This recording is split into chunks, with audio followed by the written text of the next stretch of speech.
Welcome to the Grace Story Podcast, where we introduce you to interesting people and their inspiring stories.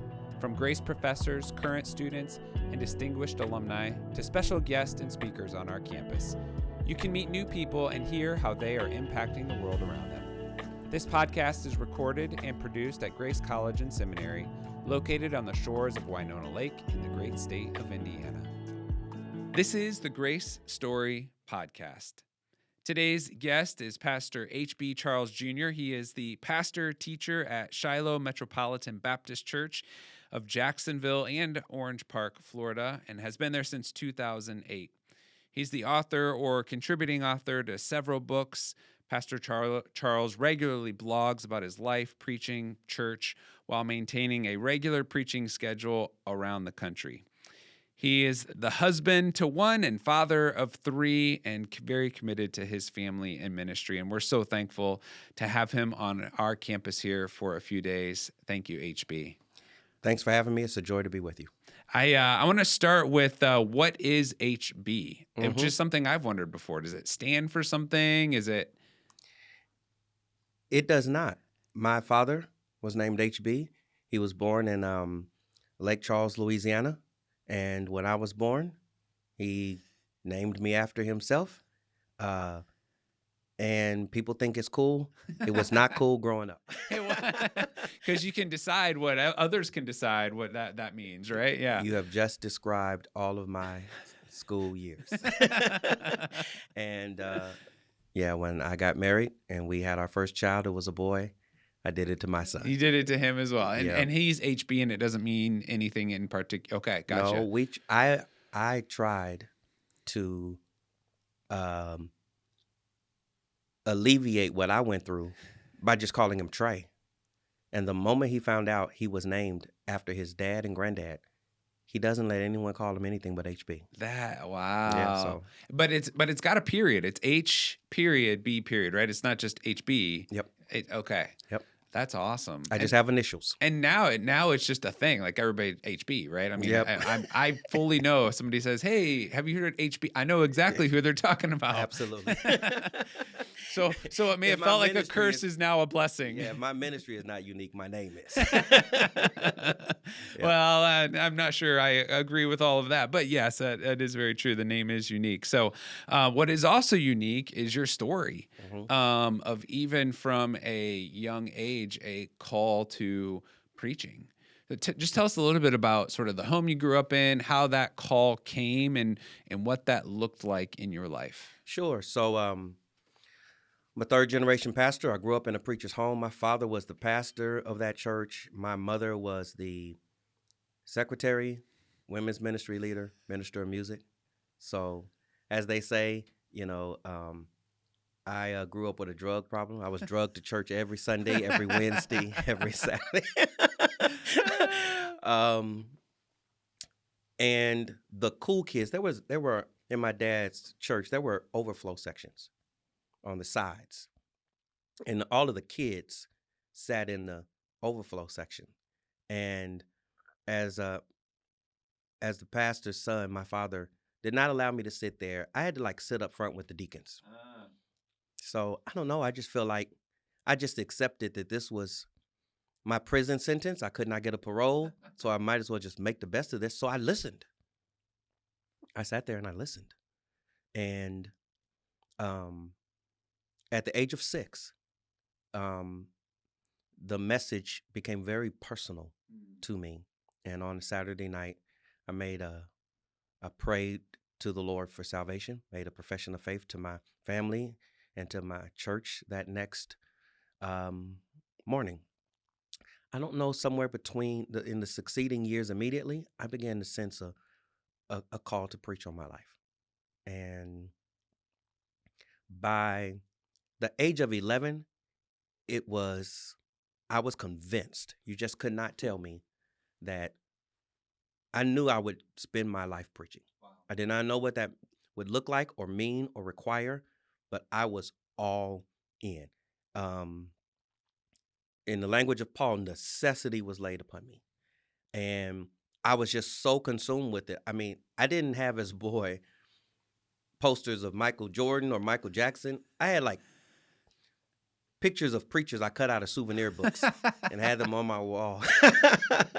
Yeah. It was, so I preached my first sermon. It was 40 years ago, as of August 26, 2024. Wow. As a boy, 11 years old. And I basically have been preaching weekly. My dad had a lot of preacher friends, and they gave me a lot of opportunities. And I've been basically preaching every week of my life since like the age 13. That's amazing. And then you really entered the pastorate at a young age as well, at your dad's church, correct? So my dad passed away in June of 1989, and really that stepped up the preaching opportunities. And I would also say, in God's providence, I grew up with really bad asthma. My dad would say, can I go outside and play? No, because I don't feel like going to the doctor. My parents felt like if I went outside, an asthma attack was coming. Um, my dad passed when I was 16, and when I was about a year later, the church met to call a pastor. My name was like, they had come to call a particular guy, but they was, for some strange reason, they said, you've heard these other preachers. Anyone want to recommend a name from the floor? And my name was nominated from the floor. And overwhelmingly, the church called me to be their pastor at the age of 17. I was a senior in high school. Two things about that I'll share with you. Number one, the bylaws of the church at the time said that you had to be 18 years old to vote in the church meeting. So you couldn't even vote on yourself. No, I came down to vote. And the deacons were like, no, you can't vote. You're like, well, I was going to say no. So, I mean, what is it? And then secondly, at my installation, E.V. Hill preached my installation. Wow. He preached, you can find this sermon online on YouTube. I've posted it. He preached a sermon called, What Can That Boy Tell Me? And he says, yeah, that's the word around town. What can that boy tell me when my marriage is in trouble? And what can that boy? And he did for about 40 minutes. He touched on passages, Old and New Testament, on the sufficiency of Scripture, and argued that boy can tell you whatever the Word of God tells him to tell you. It started me out with a confidence in the sufficiency of Scripture. God doesn't need my experience to validate the truth. Wow. And that has stuck with me. But what I was bringing that up for is, at the end of that service, a lady an usher brings up a note to E.V. Hill.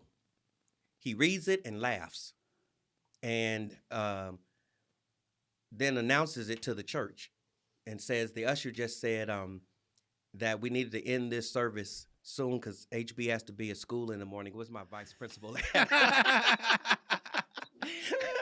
Yeah, but I served that church for almost 18 years until the Lord called me to Jacksonville in 2008. Wow, that is amazing. And so you've talked about this. I mean, preaching has been a passion since you were a young boy. You studied it. You still study it. You are still learning about preaching. Yeah. I wanted to ask this question yesterday, but we didn't have time at our lunch. And I would love to know, and I think, those listening, and I've had other pastors ask this question, like, what does your preparation for a Sunday morning sermon look like? What is your process of preparing for delivering God's word? Yep. Now you do a whole podcast on it, so they can also go listen to that. But Sure. give us the summary version. In about a minute or two, I plan my preaching, and because I'm a local pastor with some itinerant ministry, I have to know I can't spend the week. I can't wait till Thursday to figure out what I'm going to study for Sunday. Yeah. I have to hit the ground running. The other factor is I am a young dinosaur. So I learn best with physical resources. So I'm a book guy, not so much the digital ebook software stuff. So I have a cart. I'm preaching. I'm toward the end of the Gospel of Mark. I have a cart on my desk in my study with about 25 study Bibles, the reference works I'm using for Mark, and about 40 commentaries on Mark. And they copy that each week and make a file. And when I'm leaving out of the office on Sunday, they hand me that file. After Sunday, I am. How big is that file? I mean, That that's file okay. is a major. Yeah. It's a thick file. And most weeks of my life. So just to tell you, most weeks of my life, I read everything in that file. I do not recommend that. I do not recommend that. But I am reading everything in that file. I start when I wake up on Sunday nights from my nap. I kind of sit on the couch and just start sorting through the file to make sure I have everything I need. I try to take Mondays off. So, well, my goal is to do something on my sermon every week. So, I have my goal for Monday is just to read the text a couple of times, just to read the text. When I am at home, I go for a walk. I also, during those walks, will pull up. I'll type my text into YouTube, and I listen to sermons just to be feeding my soul on the text that I'm going to be preaching. And Tuesday, if I can do kind of observations, word studies, and those study Bibles, that's a good Tuesday. Kind of Wednesday, Tuesday, Wednesdays, and Thursday are also meetings. So my philosophy, I heard from the old preachers, you should give your mornings to God, your afternoons to your people, and your evenings to your family. So that's generally the structure of my days of the week. So if like Wednesday morning, if I can get kind of the literary historical context resources worked through on Wednesday, and then Thursday is kind of my goal for Thursday is to read through, make sure I'm done reading through the commentary stuff and have a sermon skeleton and to write on Friday. And are you still manuscripting? I manuscript my sermons word for word each week. Yeah. HBCharlesJr.com is where I host a blog, but most Sundays after church, my wife doesn't trust me to drive when I get through preaching. And she's driving us to lunch, and most Sundays while she's driving, I'm posting that sermon manuscript on that website. So I feel. So I wonder how many churches are about 2 weeks behind you in theirs. But I feel they are clean enough. Yeah. For me to without my manuscripts are pretty clean enough that I just kind of cut and paste them onto my website, and they're full sermon manuscripts. I'm aiming at about 2,500 words. I'm writing longer than that. I write probably at least 3,500 words, and then I'm editing down. I'm editing down, and I think it gives greater clarity and precision and accuracy. And I don't think I'm good on my feet. I could preach extemporaneously. When I do my sermon scale and I feel like I'm ready to preach, I don't feel like I'm particularly eloquent. I don't think I think fast. So I want to wrestle through how I say it in that sermon manuscript. And I don't want to be, filibustering in the pulpit. I don't want to be looking for cross references, sermon illustrations. I feel like over 30 years of pastoral ministry, the things that I regret that I didn't say in the pulpit, and that's a long list, are things that I didn't write. I just didn't think through how I should say it. So I'm a big proponent. If I may say this very quickly, if I talk to a young preacher and they ask me, HB, give me one piece of advice that'll help me grow in my preaching, I will tell them, write complete sermon manuscripts. Yeah. And if I talk to a seasoned pastor who says, HB, one piece of advice to help me stay fresh in the pulpit, it is the same advice. Write complete sermon manuscripts so that you're not being redundant and just language phrases that you just are crutches. Yes. Just think through a fresh way to say the old story from week to week by writing yourself clear. That's huge meat you just delivered right there. Massively helpful. Now, when I think 2,500 words, I tend to think 100 words a minute ish, right?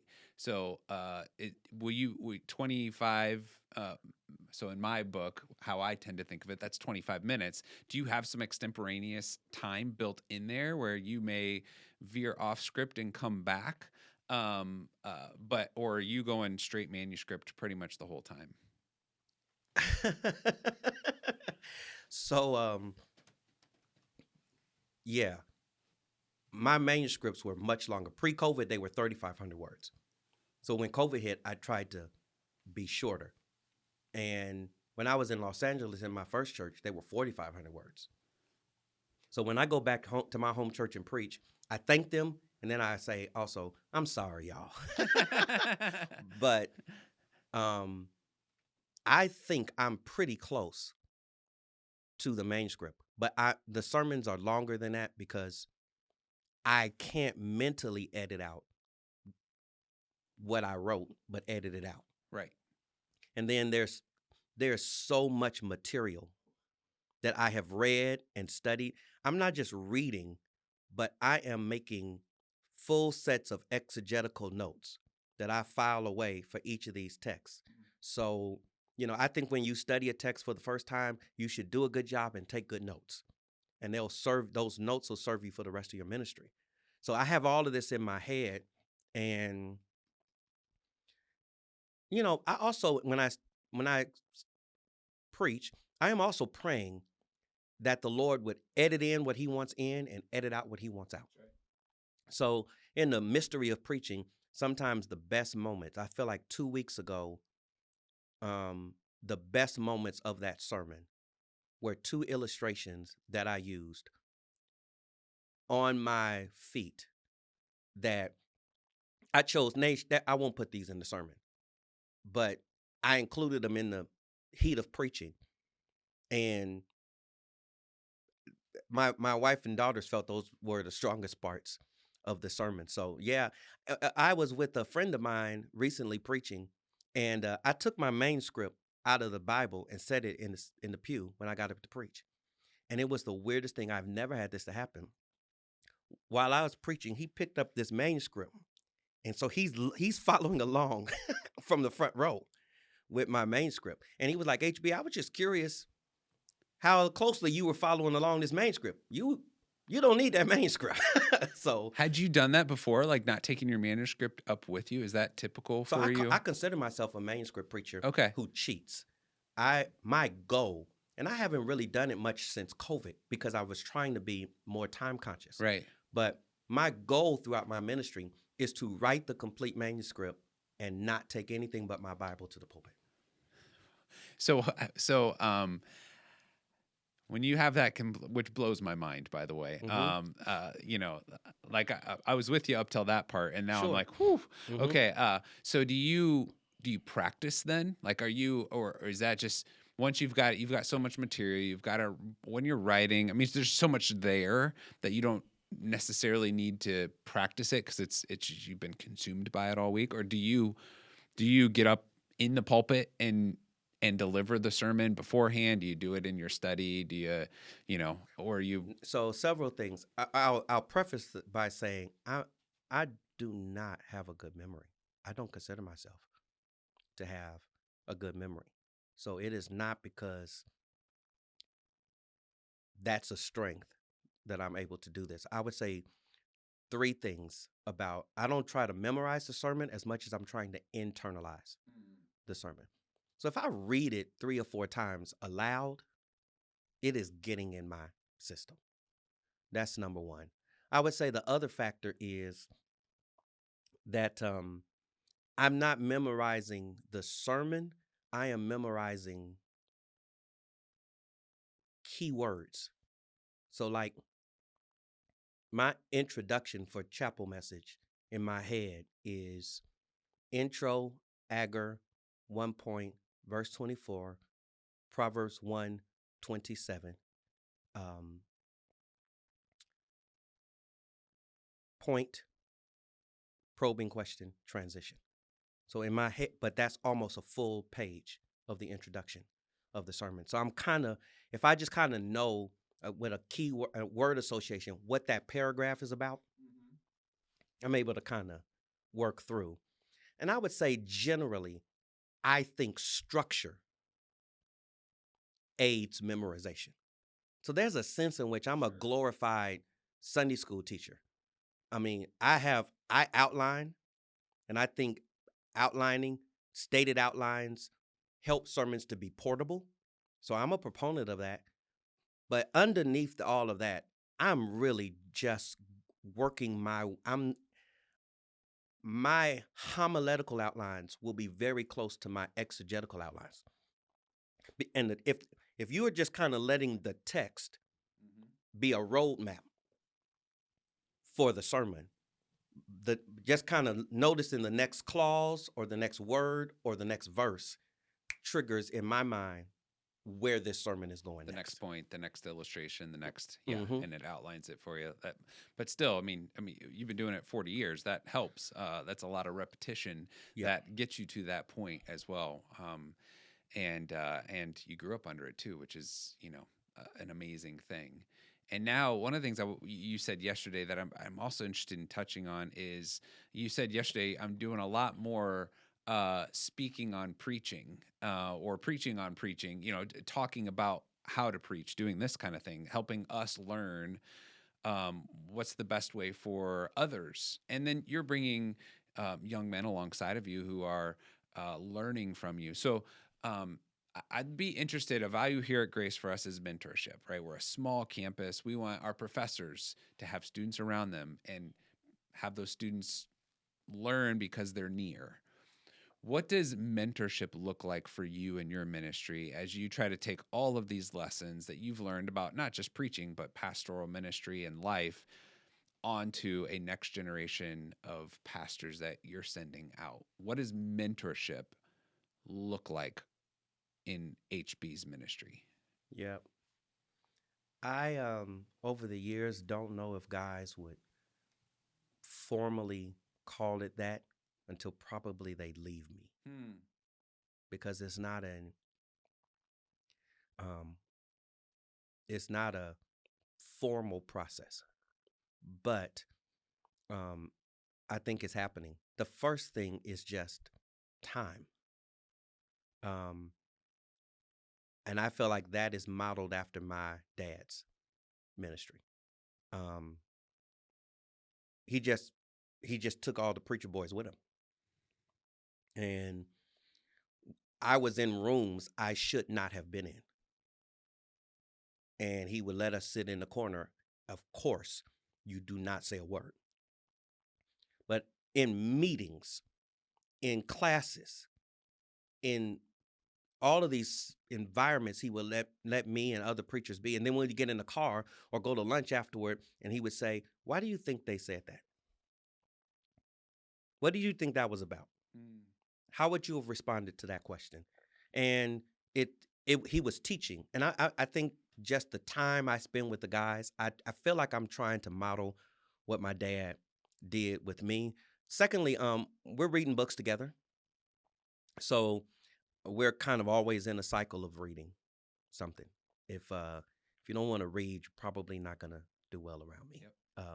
I think when you stop reading, you stop growing. So we're always reading something about pastoral leadership or Christian theology, or more specifically, biblical preaching. I'm out teaching a lot of stuff on preaching, but I'm also trying this stuff out on my own guys. So like I learned something here, guys. Let me tell you what y'all think about this.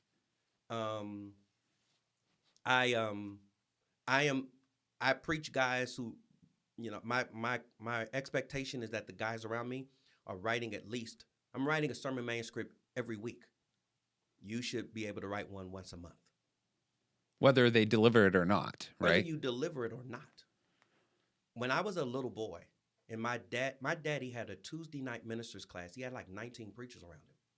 And they would all come to the house, and some local pastors would come to the house. And a part of that weekly meeting was that every week he would ask around the table, what text are you working on this week?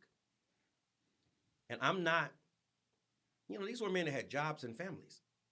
But he wanted to hear each week that you were spending some time doing word work. And it built in me the discipline of weekly preparation. And it's hey, if I prepare one each week, you can prepare one once a month. Mm-hmm. I would be Charles Spurgeon if I had a month to prepare a sermon. I mean, yeah. So that's doable. Yeah.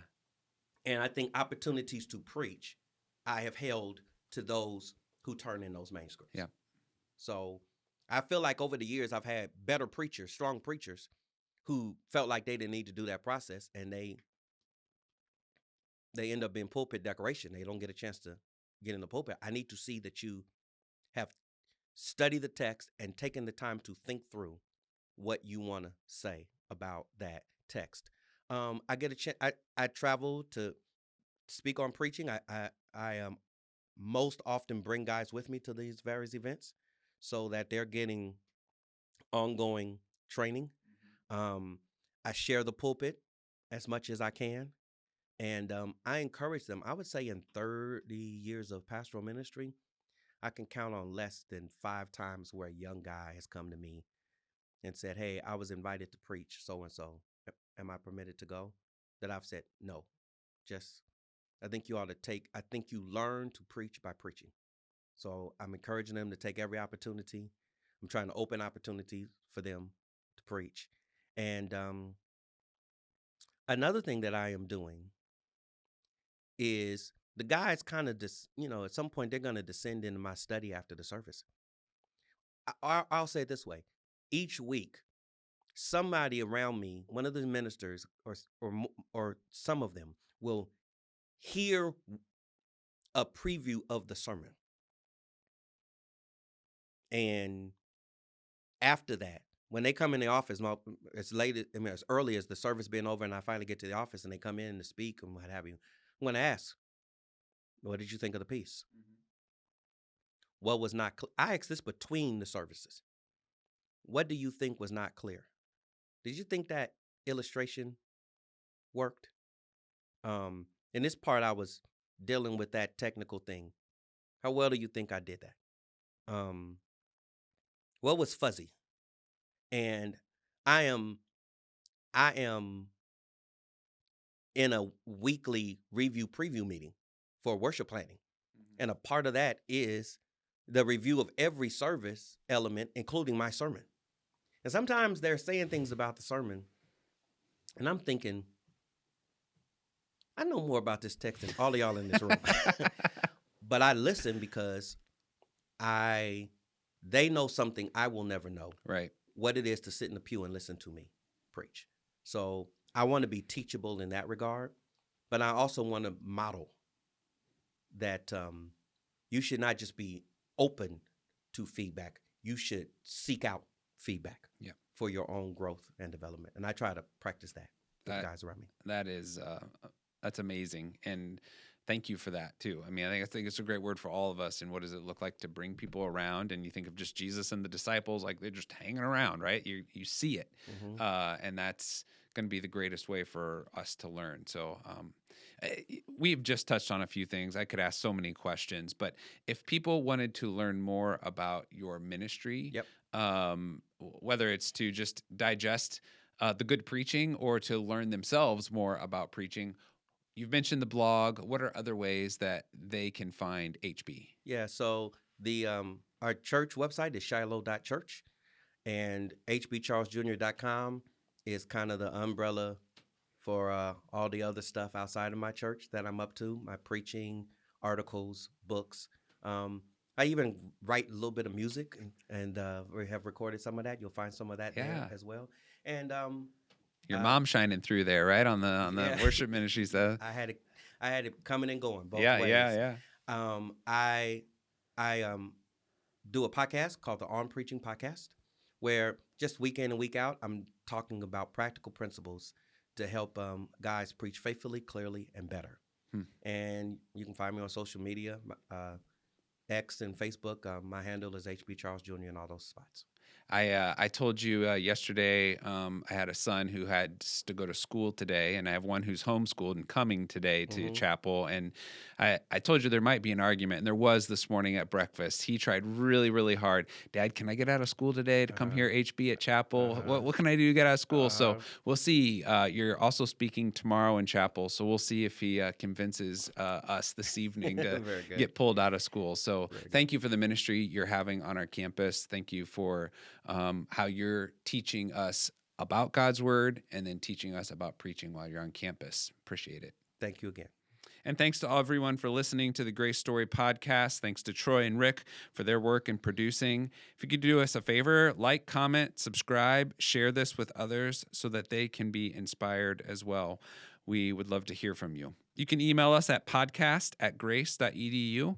Until next time, live your best Grace story today.